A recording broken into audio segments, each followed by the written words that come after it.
Now, last day we discussed on the last verse of the third chapter of Bhagavad Gita.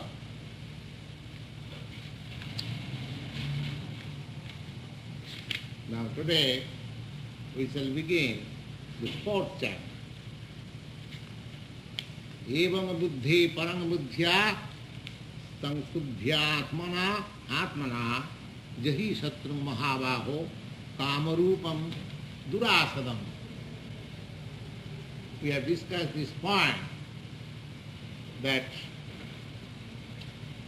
our material bondage is due to hankering and lust for dominating over the resources of man. We are, in a sense, we are pure soul, but circumstantially we are now fallen in this material bondage, and therefore we are undergoing threefold miseries of material existence. And the whole Bhagavad Gita scheme is how to get out of this material entanglement and be situated in your real spiritual life of bliss, knowledge and eternal life. That is the whole scheme of Bhagavad Gita. Now in the first chapter, I am just making a summary of the three chapters which we have already finished. Now today we are going to begin the fourth chapter. In the first chapter, the situation is created just like we are ordinarily entangled in family affairs. Dasyatma buddhi kunapeti dhaptu. The bondage of accepting this material body as myself and the extension of bodily relation is accepted as my kinsman, and the land in which the body is got, that land is supposed to be worshipable. These are analytical study of our material existence. Jasatma buddhi kunapi tridhatuke sadhik kalatradisu bhoma ijjadhi. Bhoma ijjadhi. We are taken up the land as worshipable, the land of birth, which is, I mean to say, extended in the form of nationalism. This is a material bondage. Jasatma buddhi kunape, the Bhagavad gives us direction that a person who has accepted this material body, which is composed of three elements. Three elements means earth, water and fire, which is in Ayurvedic language it is called kapha, pitta, vayu. Now, one who has accepted this material body as his self, and one who has accepted the extension of this material body. Extension of this material body means the byproduct, the children and the wife with whom we have got this connection with this material body, and the relatives, to go on extending. in that way. So, jasatma buddhi kunapeti dhatuke sadhik kalatradisu bhoma ijjadhi. Bhoma means the land. Ijjadhi. Ijjadhi means worshipper. Jasatma buddhi kunapeti dhatuke sadhik kalatradisu bhoma ijjadhi jattitha buddhi salile. Of course, in your country, there is no holy land of pilgrimage. In India, there are many holy lands of pilgrimage, just like Prayag, Vrndavana, Gaya. You have also got in the water of Jordan. Christian people, they go and they take that bath. Similarly, in India, the river Ganges and the Jamuna, Godavari, Kaveri, there are many rivers. So Dattitha Buddhi Salile. Now, somebody goes to holy land and takes bath only and comes back. Dattitha Salile. Salile means water. One who has accepted the holy land of pilgrimage, the water. Jattitha buddhi salile natat janesu avijnesu. But they have no interest with persons who are actually experienced in spiritual consciousness of life. In the Holy Land, especially in India, you will find there are many sages and saints. They are living there and culturing spiritual knowledge. And one should go there if they are at all interested to go to Holy Land. They should find out such men where they are sitting, what they are doing, and take advantage of them. But people do not do that. They go there, take bath in the water, purchase some and play things for their children and clothing, and come back, and they think that we have done a great thing, trouble in the Holy Land. The Bhagavad says that these men who have accepted this material body as self and the byproducts of this body as his own kinsmen and the water in the Holy Land as the end of pilgrimage, but do not take concern with men of experience. So they are described, Saiva Gokhara, Gokhara. Such persons are designated as Gokhara. Go means cow and khara means ass. So such people have been described as Gokhara. That means without any intelligence. Without any intelligence. So, the such position, I am to say Arjuna, I am to say manifested. He manifested himself as one of us. Otherwise, there was no possibility of speaking Bhagavad Gita. Although Arjuna, you can take your seat. Come here. Come this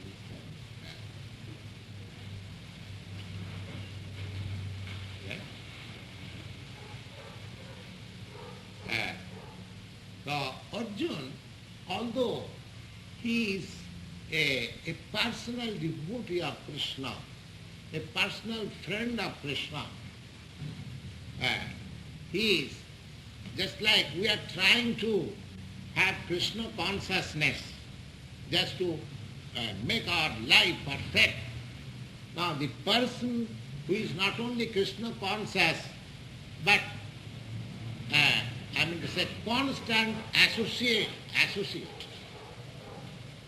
But such a person, Arjuna, he was in bewilderment whether I shall fight with my kinsmen, my brothers and my nephews, my brother-in-laws, my father-in-law, my grandfather, my other friends, so many all, because it was a family war, so he was afraid that I shall not fight.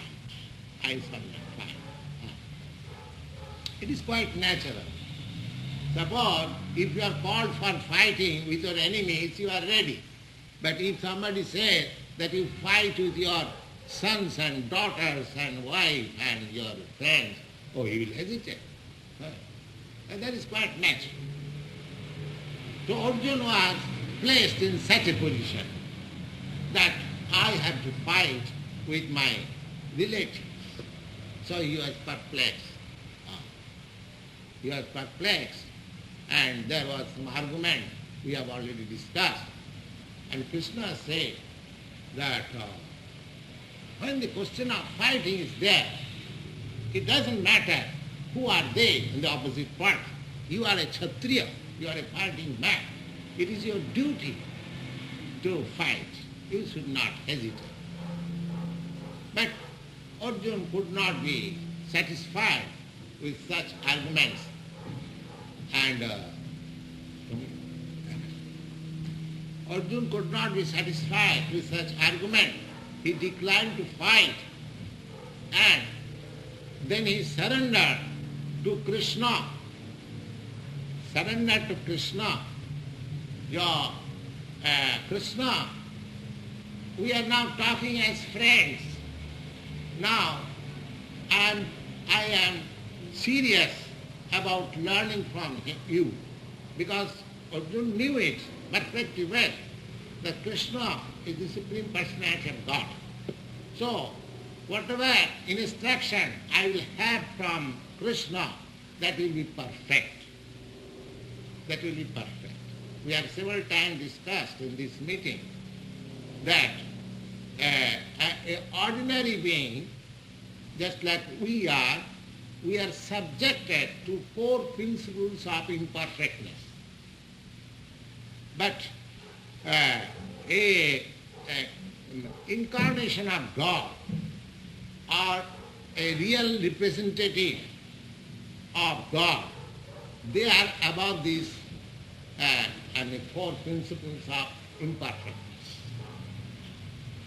That is the way of why we are giving so much stress on the Bhagavad Gita. There are many books available in the market full of good instruction, knowledge. But why we are giving so much stress on the Bhagavad Gita? Because it is spoken by a personality who is above all imperfection. What are these imperfections? The imperfections are that a conditioned soul, just like we are sure to commit mistake. There is nobody in the world in this conditional state who can boldly say that I have never committed any mistake in my life. Is there anybody? No. We have committed so many mistakes. In a perfect, I shall speak of our country, Mahatma Gandhi. He was supposed to be a very great, perfect leader of the country. He also committed mistakes, so many. And what to speak of us? What to speak of us? So, a conditioned soul is sure to commit mistake. That is one imperfection. And the next imperfection is to accept something in place of something. Just like we are accepting this body as myself, which I am not. Under this illusion, everyone is under this illusion. Nobody accepts it. Jasatu buddhi kunapiti dhatuti. When you ask me, Swamiji, what you are, well, I'll say I am Indian. What sort of Indian I am? Because this body is Indian, made in India, got in India. But I am not this body. I am not this body. So this is illusion. So second imperfection. First imperfection, that we must commit mistake. The second imperfection is accepting something which is not real. This is called illusion.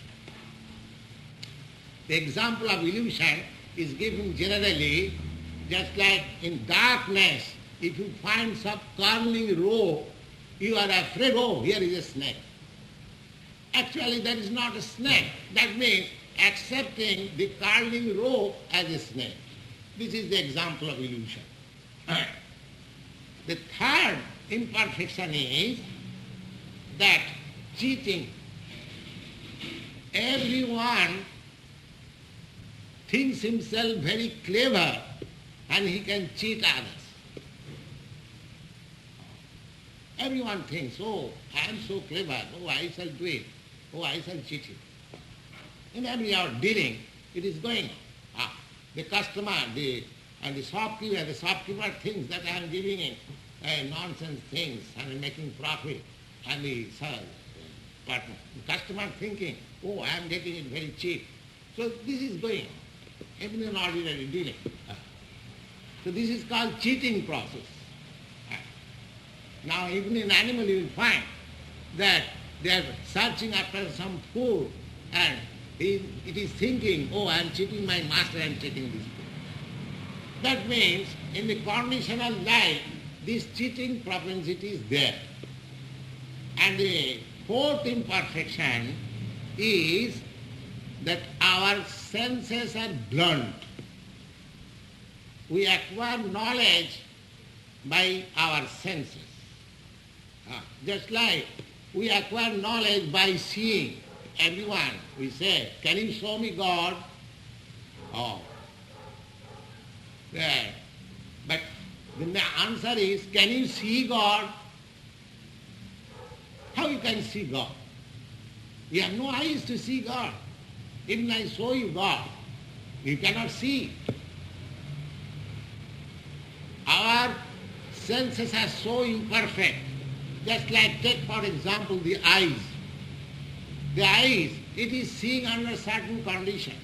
As soon as you put up this light, you cannot see. So what is the use of having these eyes? So therefore, we have got our imperfect senses, we have got cheating propensity, we are prone to commit mistake, and we accept illusory things. These four principles of imperfect is in the conditioned soul. But who is liberated soul, or who is God,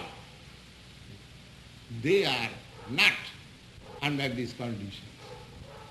Therefore Krishna is considered to be the highest perfectional personality, and Arjuna selected him as the spiritual master. Shishyasteham sadimam prapannam. My dear Krishna, we are talking on the platform of friendship, that will not make a solution, because friendly talk, sometimes they are not taken serious, friendly talk. But when there is talk between the spiritual master and disciple, there is some discipline and there is some gravity. So Arjuna created that gravity and discipline. He accepted Krishna as the spiritual master. And as soon as Arjuna accepted Krishna as the spiritual master, so as master, he at once chastised him in these words, Asacchyanamisutastam pragyavadang subhasase gatasum avatasunsa nanusuchanti pandita. My dear Arjuna, you are posing yourself as a very great learned man. But I see that you are fool number one. You are fool number one. Why? Because you are lamenting for things which are not to be lamented. This was the first answer of Krishna. So, a person like Arjuna, he was not an ordinary person. He still, in the eyes of the perfect personality, he happened to be a fool. So this material knowledge, if anyone is very proud of his material knowledge, just like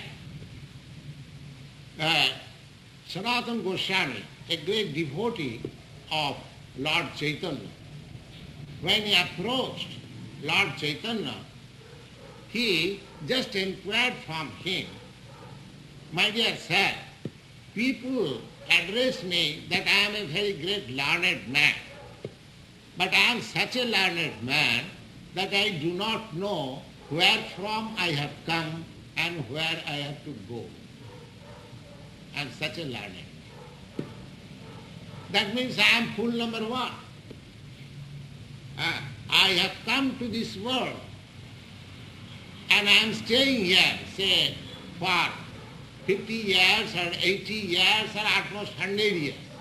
Then after finishing this period of my life, where I am going? These two things I do not know. I do not know where from I have come and where I have to go.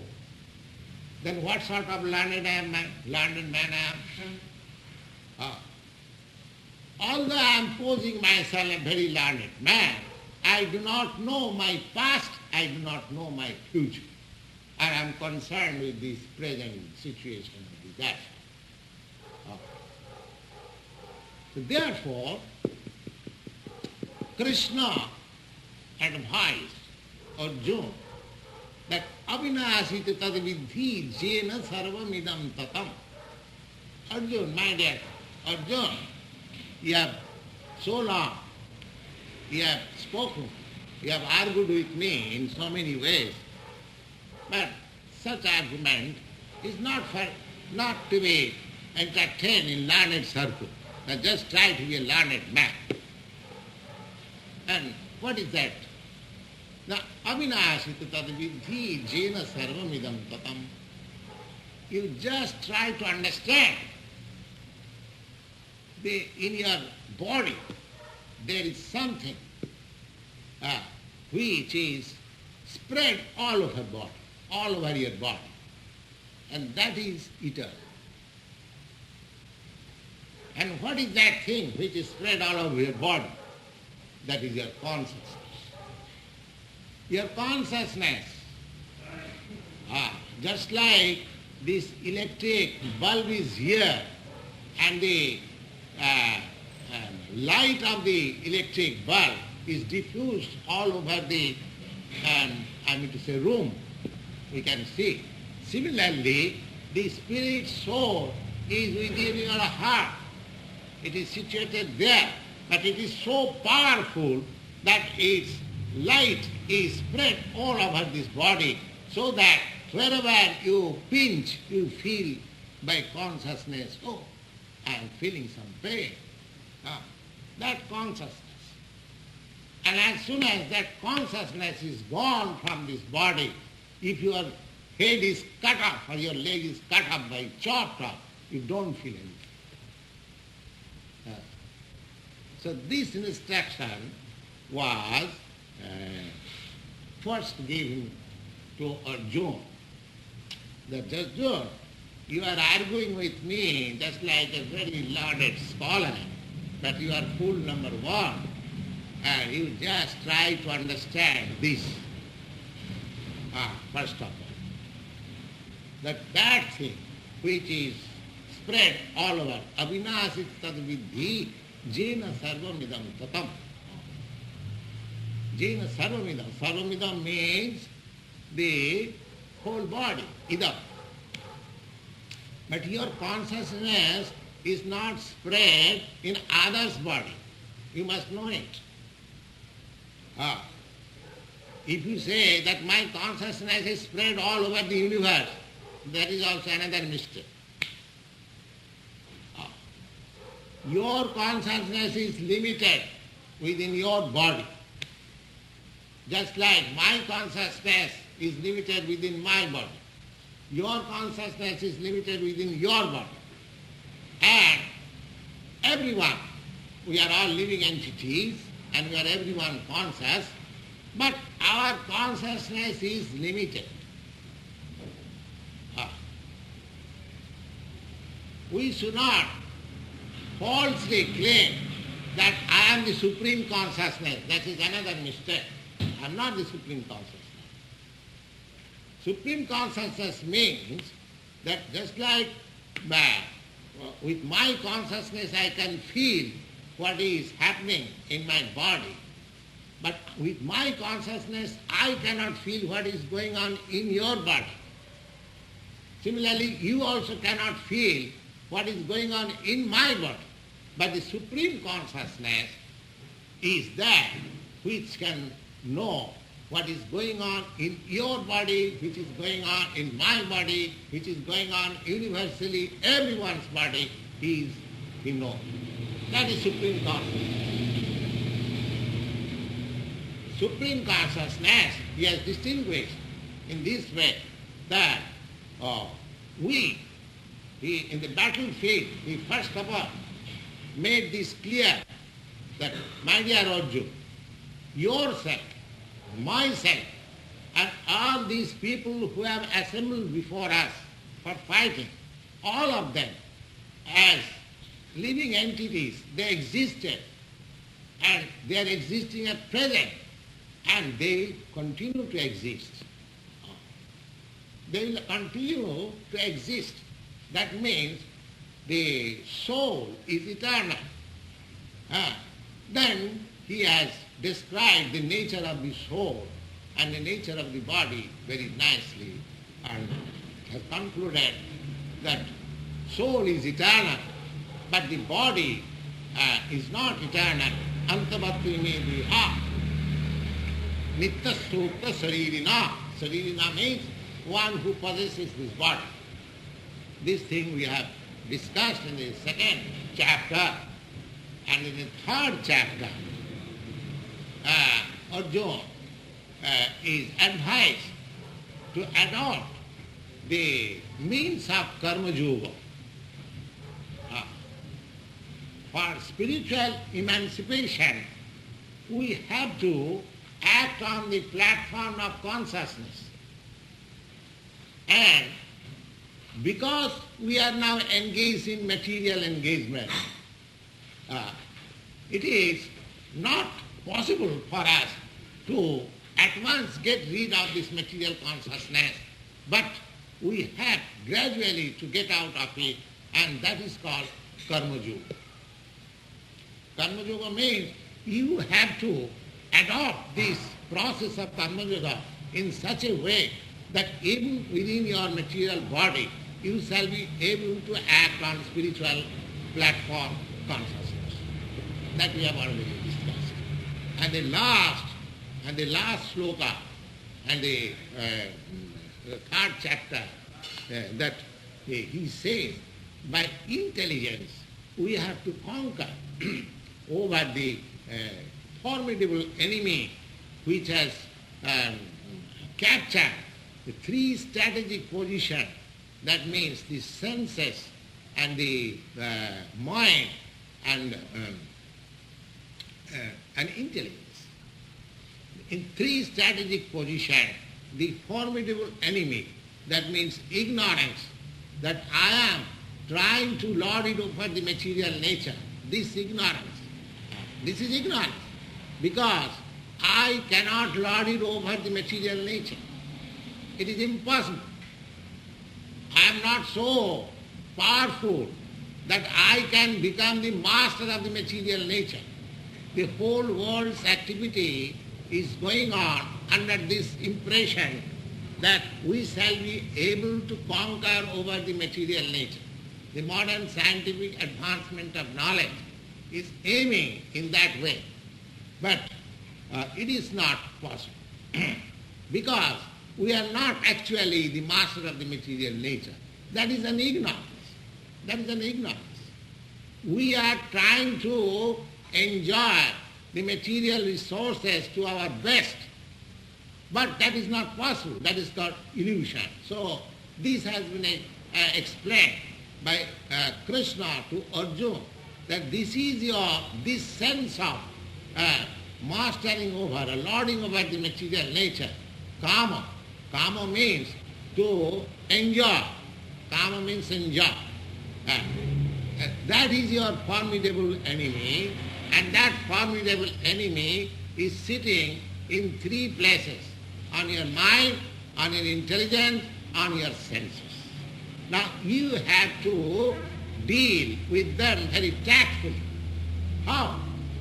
That you have to replace the enemy with Krishna consciousness. You have to replace simply, you have to replace. Just like if you have got a glass of water, now if you want to fill up this glass with milk, then you have to throw the water and take milk. Similarly, if your mind is occupied by the lust of enjoying the material world, if you replace Krishna on your mind, then you will find that the enemy which is occupying your strategic position of mind, it will be defeated. So far we have discussed in the up to third chapter. Now today we shall begin in the fourth chapter, and what Lord says to Arjuna.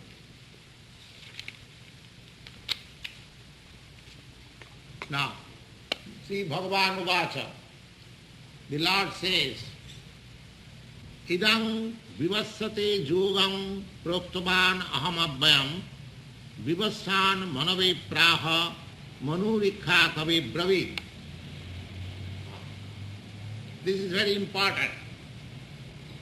The fourth chapter, the Lord says that in the long ago, first of all, I described this karma yoga to Vivassan. Vivassan means Surya, the sun god. Sun god. Now, according to our calculation, the sun is a planet which is too hot and nobody can go there. And actually, so far this present body is concerned, it is not possible to tolerate even the sunshine from a distance of 93 100 millions or 90, I do not know exactly. It is far distant place. But actually, from the description of Vedic literature, we can understand that sun planet is just like a planet like this, but it is made of fire. It is made of fire. Just like this planet is predominant by earth only, similarly there are varieties of planets in the universe. Some planet is predominant by air, some planet is predominant by water, some planet is predominant by fire. So similarly, the sun planet is predominant by fire. There are living entities also. And there is one principal living entity who is called the sun god, Surya Narayan.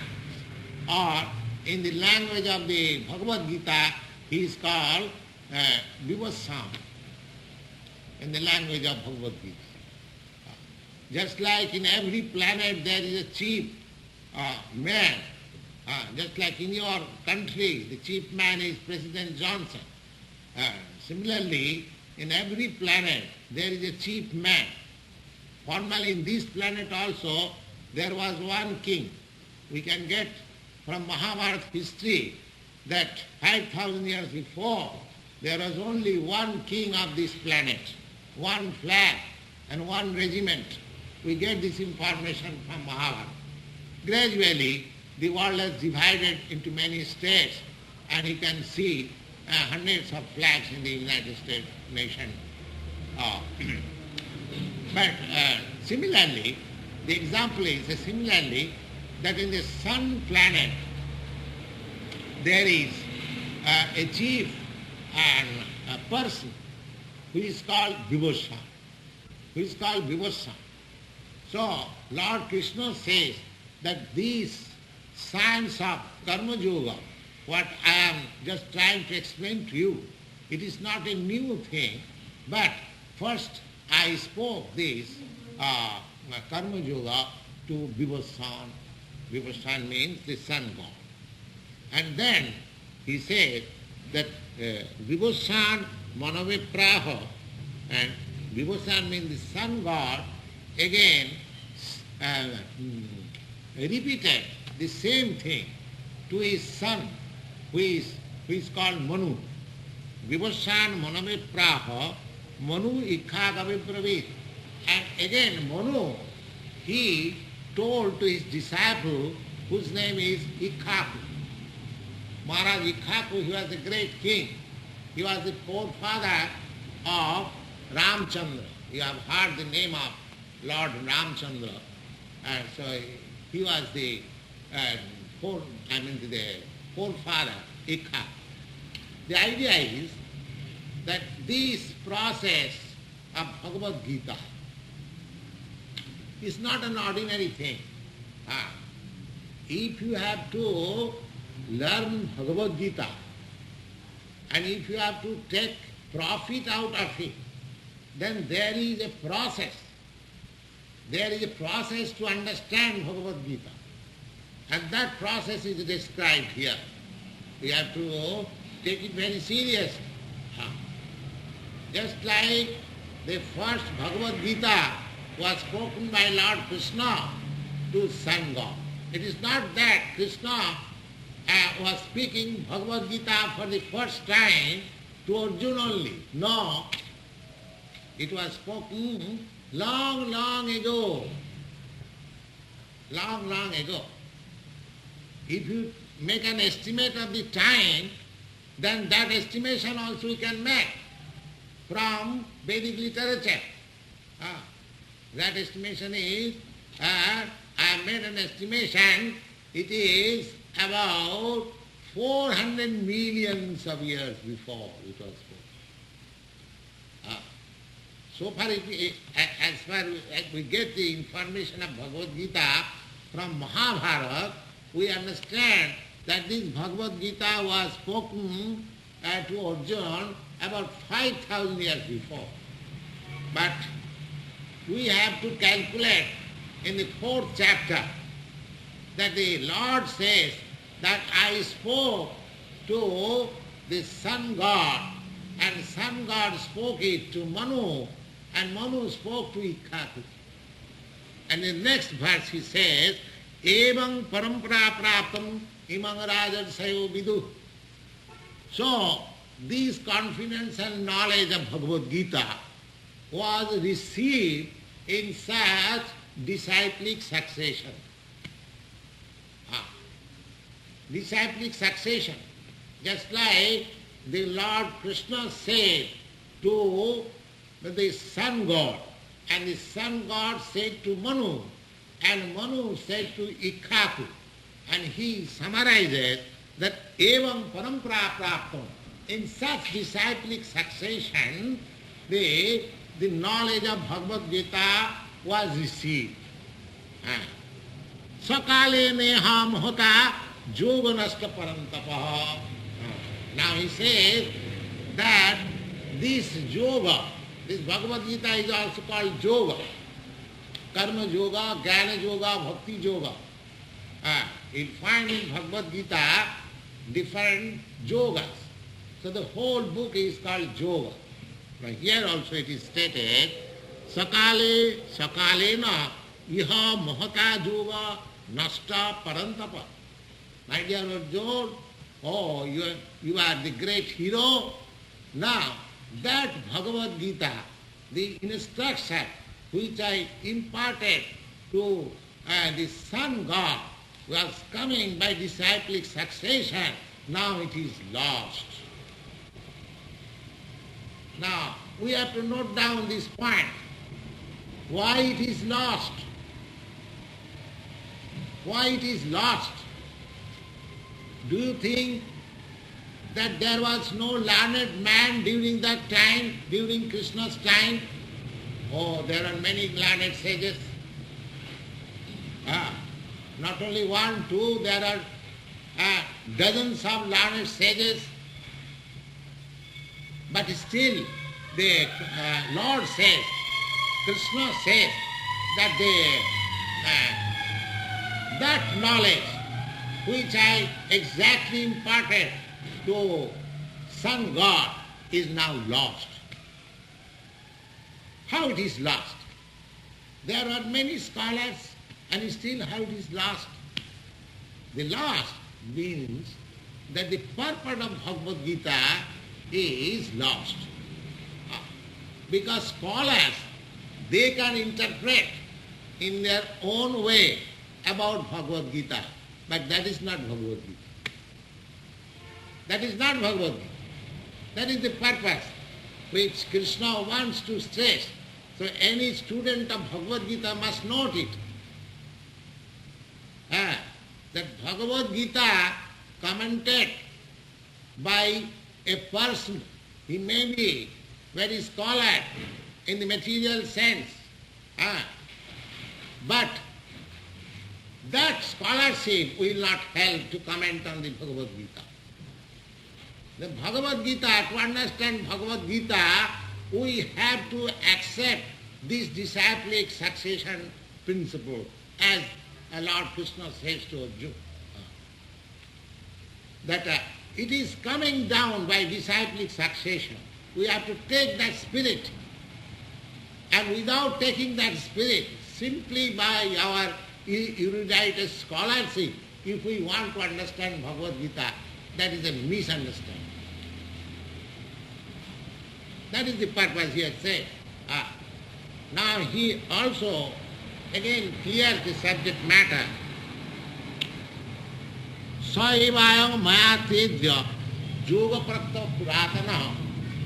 So Arjuna, I am just trying to speak to you about that old system of Bhagavad Gita, yoga. Old system of yoga which I first spoke to Sun God. Why you are speaking to me? The question, you say that the spirit of Bhagavad Gita is lost. And why you have selected me to speak the Bhagavad Gita? There are many learned men, there is Vasudev, there is Vasishtha, there is other many sages, they are existing. I am an ordinary military man, I am a family man, I know simply fighting. So why you are anxious to speak to me about Bhagavad Gita? Why you are anxious to speak to me? I am not a Vedantist, I am ordinary man. So why? Now the reply is, Bhaktosi, that's it. Bhaktosi me sakha cheti rahasyam jhetad uttamam. Oh, my dear Arjuna, I am just trying to speak to you, Bhagavad Gita, because you have got an exceptional qualification which others haven't got. And what is that exceptional qualification? Here it is clearly mentioned, Bhaktosi. Bhaktosi. Bhaktosi means you are my devotee. you know that I am the Supreme Personality of Godhead, and therefore you have surrendered yourself unto me, accepted me myself as the spiritual master, you know you are my devotee. Now, here we have to understand that unless one is devotee of Lord Krishna, it is not possible for him to understand what is Bhagavad Gita. It is not possible. Nobody can understand Bhagavad Gita unless he is a devotee of Lord Krishna. That is the first qualification. It is clearly said here, you cannot go beyond Bhagavad Gita. If you want to understand Bhagavad Gita, you cannot take help of other method. You have to take the help as it is mentioned in the Bhagavad Gita. So he clearly says that Bhaktosi, you are not only my friend, there are many friends. I can find many friends, but you are not only my friend, but you are a great devotee. Therefore, you can understand what is the real sense of Bhagavad Gita. Therefore, I am speaking to you. I am speaking to you. So, if anyone wants to understand Bhagavad Gita, then just like the disciplic succession was coming down from Vivasat, the principal man in the sun god, and the sun god and taught the Bhagavad Gita, the mystery of Bhagavad Gita to his son Manu, and Manu taught the mystery of Bhagavad Gita to Ikhaku, and Ikhaku taught the mystery of Bhagavad Gita to his disciple or son, like that. But now, in course of time, it is now lost. Now, I am again establishing that disciplic succession through you. So anyone who has to understand Bhagavad Gita, he has to understand as Arjuna understood it. If you try to understand in a different way, if you want to give a different interpretation of Bhagavad Gita, that may be a manifestation of your scholarship, but that is not Bhagavad Gita.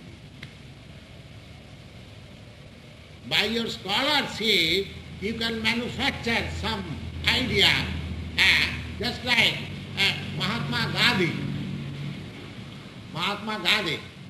He also wrote an interpretation of Bhagavad Gita, and he wanted to prove that from Bhagavad Gita, non-violence. How you can prove non-violence from Bhagavad Gita? The theme of Bhagavad Gita is that Arjuna declined to fight, and Lord Krishna was just trying to induce him that you must fight.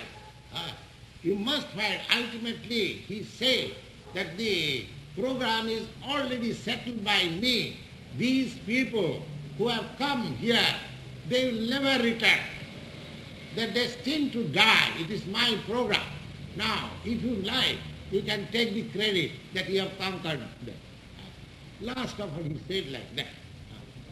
So when the program is there, the Bhagavad Gita clearly says that in this case fighting is necessity.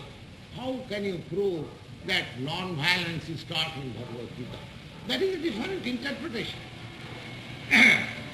You cannot interpret a thing which is whose theme is different. The author of the Bhagavad Gita, the author of the Bhagavad Gita is saying very frankly that the purpose of Bhagavad Gita is now lost. So I am just trying to convince you. So you try to understand it. The purpose of Bhagavad Gita is lost because they have been interpreted in a different way. So as soon as Bhagavad Gita is interpreted in the ways of a particular scholar or particular man, then the purpose of Bhagavad Gita is lost. Now, you will find in the 10th chapter how Arjuna understood Bhagavad Gita. So you have to follow the footprints. The whole thing is, I have several times repeated this thing to you, that Mahajana Jena Gatasya Pantha, Mahadharmasya Tattam Nihitam Guhaya, Mahajena Gatasya Pantha, Tarpo Pratishtha Sutayo Vivinya.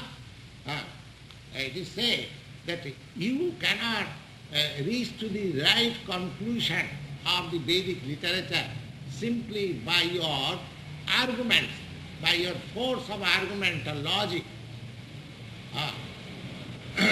That is not possible. Tattva pratishtha. There are many things which do not come within our arguments, within our sense of logic. So, tattva pratishtha. You cannot understand the supreme truth simply by arguments. Tattva pratishtha sutayo vibhinna. And there are, so far as scriptures are concerned, you will find different scriptures describing in a different way. So that also you will be bewildered. Naso munijjasya matanga bhinnam. And there are different philosophers who are always contradictory. One philosopher is deviating, is not in agreement with another philosopher. He has got a different theory. Another has got different theory. So philosophers also cannot give you the real truth. So neither you can understand the real truth simply by going through different scriptures, nor you can understand the real truth simply by your logical force or arguments. So, dharmasya tattam nihitam guhaya, the mystery of absolute truth is very confidential, very confidential. Then how I can understand? The Mahajana Jena Gatasya Pantha, if you follow the Mahajana, the authorities, then you can understand. Therefore, this authority, the disciplic succession, in India there are disciplic succession. Now so far we are concerned, we are following the disciplic succession. Just like Ramanujacharya and the Madhacharya and Nimbarka, Vishnu Swami. So we try to understand the Vedic literature from our superior spiritual master. That is the process. Just like Arjuna is trying to understand from Bhagavad Gita, from Krishna. Similarly, if we want to understand Bhagavad Gita, then we have to understand it from Arjuna, not from any other person. If you have got any knowledge of Bhagavad Gita, you have to see how does it tally with the understanding of Arjuna. That we will find in the 10th chapter. If you find that you have understood in the same way as Arjuna understood it, Bhagavad Gita, then your understanding of Bhagavad Gita is right. Otherwise, if you have understood in a different way, which is not corroborated by the understanding of Arjuna, then your understanding of Bhagavad Gita is different from the Bhagavad Gita as it is. This should be the criterion of your study. So, if we actually want to derive some benefit out of the Bhagavad Gita, then we have to follow these principles. Without following some principles, without following some regulative rules and regulations, how can you understand Bhagavad Gita? It is not an ordinary book of knowledge that you can purchase from the market and read it and consult dictionary and you can understand. No, it is not possible. It is not possible. Otherwise, Krishna would not have told to Arjuna, now it is lost. The Bhagavad Gita is now lost. I am therefore speaking to you. Why? Because you are my devotee. So one has to become a devotee like Arjuna and take instruction from Arjuna. And he must be ready to understand Bhagavad Gita as Arjuna understood. Then the spirit of Bhagavad Gita can be understood. Otherwise, it is none at all. So far this, if there is any question, you can ask.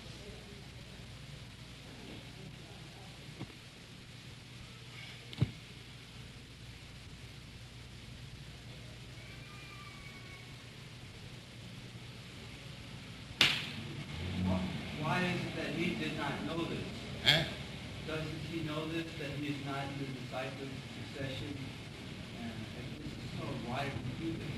Why did he make a translation? He wanted to show his scholarship, that's all. The scholarship is not only the asset by which we can understand Bhagavad Gita. You may be a great scholar, that's all right. But that does not mean that you know the techniques.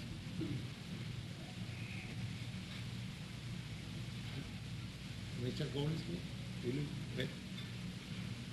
Will you come here? No, I got a bed here.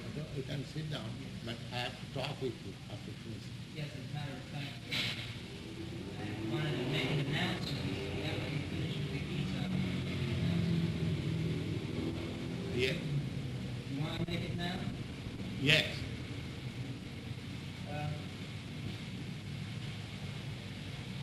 Scholars would write a commentary on the Gita if it says in the Gita that you must belong to the disciplic succession in order to be able to understand it. Yes. The thing is that because Gita is a very reputed literature, and Dr. Radha Krishna, he is also a reputed scholar.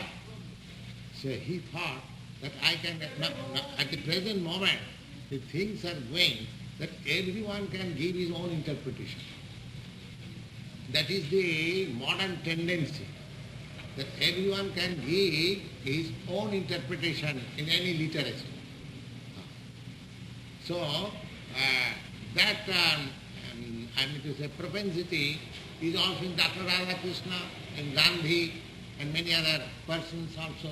They are renowned persons of the world, and they have translated and they are giving their own opinion.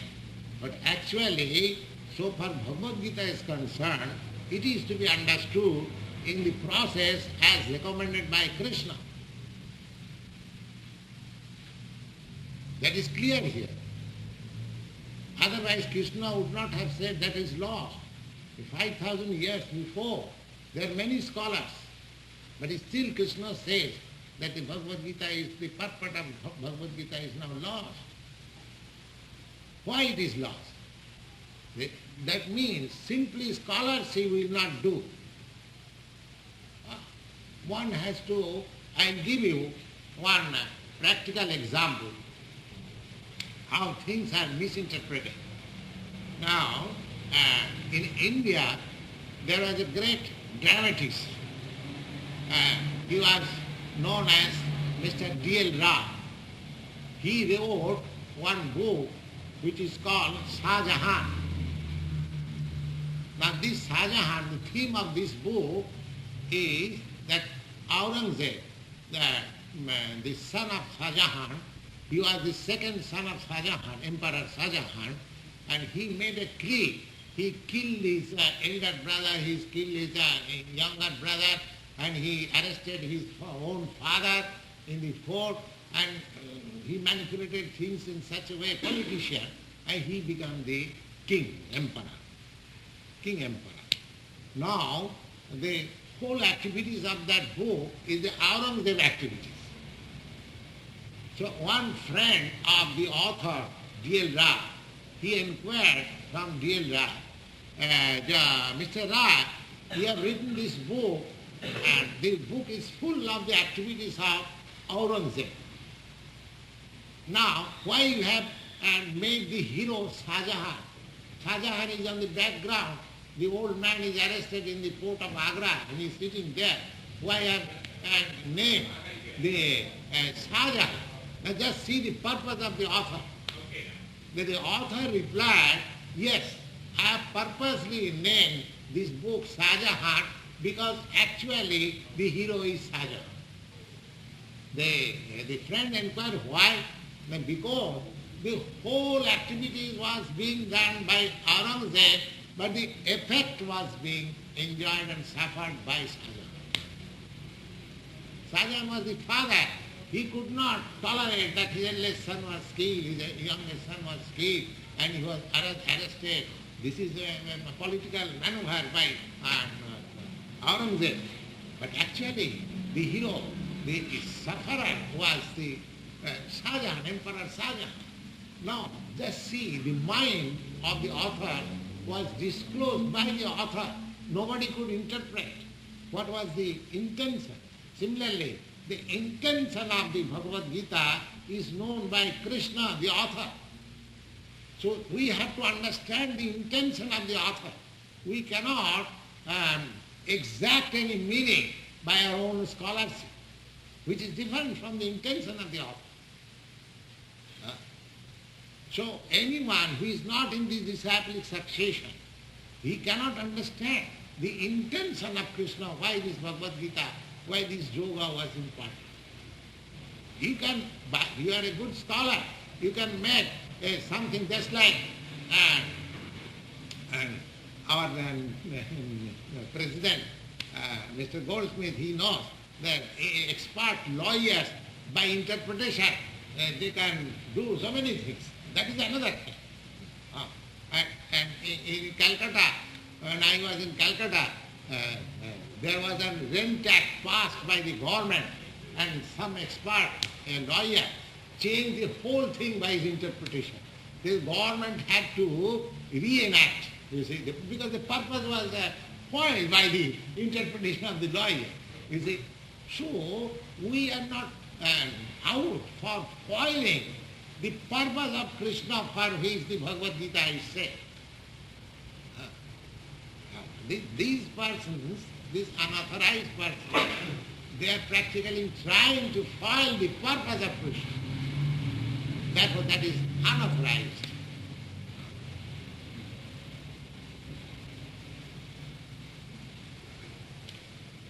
All right, Mr. Goldsmith, you can ask me anything.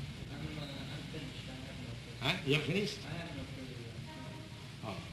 We just wanted the addresses, but You can take the addresses, they are present here. I can take them now, Yes. yeah. You can, Bob, you can give your address. It's